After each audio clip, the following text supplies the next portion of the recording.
There's a bloody war going on, fought by children carrying guns. It's not taking place in some far-off country, but right here on the streets of our cities. Now, in its 5th year, photographer Carlos Javier Ortiz's project, Too Young to Die, has captured the effects of violence on young victims, their families, and society. We welcome Carlos to Different Drummers. What led you to begin the Too Young to Die project?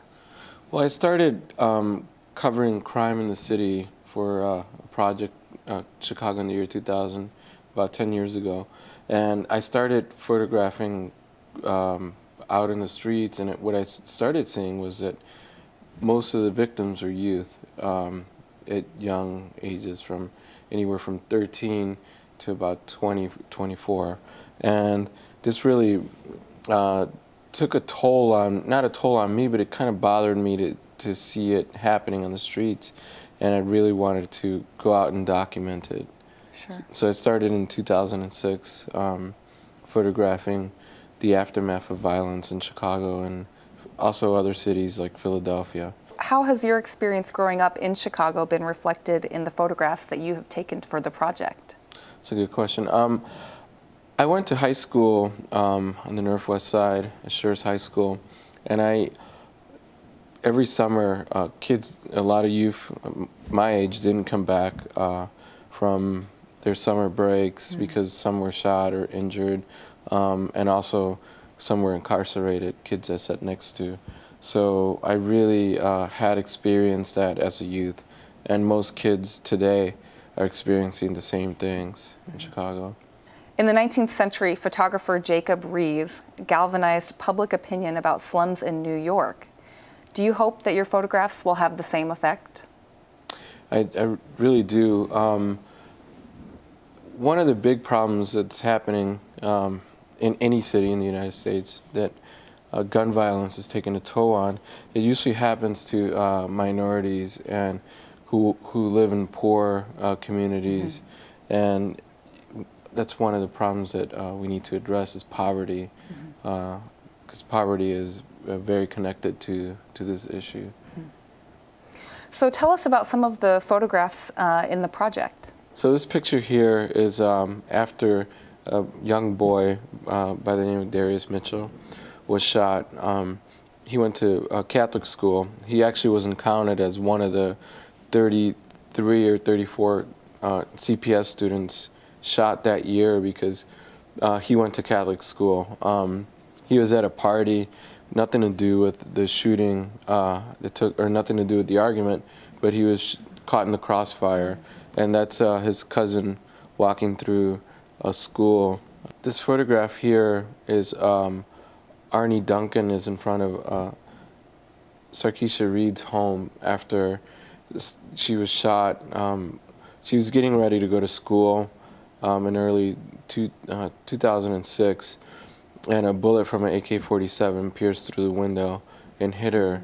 She wasn't outside. She was supposed to be safe at home in her house, and she was the unintended victim. So would you say that most of the folks that you photograph are unintended victims?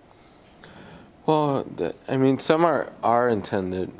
Like this young man here, his name's Alex. He was probably confused to be as a gang member. His family said he wasn't a gang member, and many people said he wasn't in a gang. And I'm not really looking at if you're involved in a gang or not in a gang. That doesn't really matter. I mean, I'm looking at why are youth in our city being killed. So sure. He was shot, hit by a car, and then burned to death here. Yeah, and this is happening in the United States. So I'm not really concerned if they're all our children. Sure. I'm not really concerned if they're in a gang or not in a gang. I really am concerned. The reason why I'm taking this project on is because of the effects of violence on society as a whole. There was 32 pine coffins in front of St. Sabina Church, and Pastor Michael Flager and the church, they got together with youth and made these coffins to show people that walk by like how many kids were shot. And I completely missed the event. The night this happened, another kid was shot and killed. They had to make another coffin, but I went 2 days later at night to photograph it in front of the church. So it looks like a cemetery, but that was the effect that they were trying to go for, and it ended up photographing that way. Albert Bond was a young man. I actually got to know his father really well, and he never told us not to take any pictures. He wanted people to see what if the effects of this on his family. And he was hit by a baseball bat. He wasn't shot. He was hit by a baseball bat. Another young man beat him up and actually killed him. It sounds like you hear about things just as they're happening or pretty close to when they're happening. So how do you learn about them? I pay attention to news. There are people who call me and tell me there's a march going on, and also the police scanners I listen to. Okay. I learned that from being a photographer, a reporter. It's had a very interesting reflection with people. There's people who've told me that, like for instance, in one of the pictures, a youth organizer, violence interrupter, told me that these kids confessed of the crime. They felt really bad and really guilty, and that ended up confessing at this church that I was talking in. It was just like breathtaking to me to hear this from them, and they felt like it really had reflection for them to be able to think about it again. So seeing your photographs kind of confronted them with what they had participated in. Wow, that's powerful. And really showing humanity that Right. This is a really violent crime, but these young people that committed this crime were also human, and they felt terrible about it, and they wanted to just release that to somebody, and they did.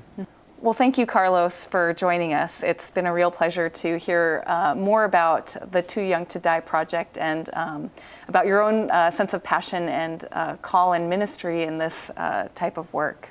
Thank you, Emily. Appreciate it. I'm Emily McGinley for Different Drummers and the Greater Chicago Broadcast Ministries. Keep the faith.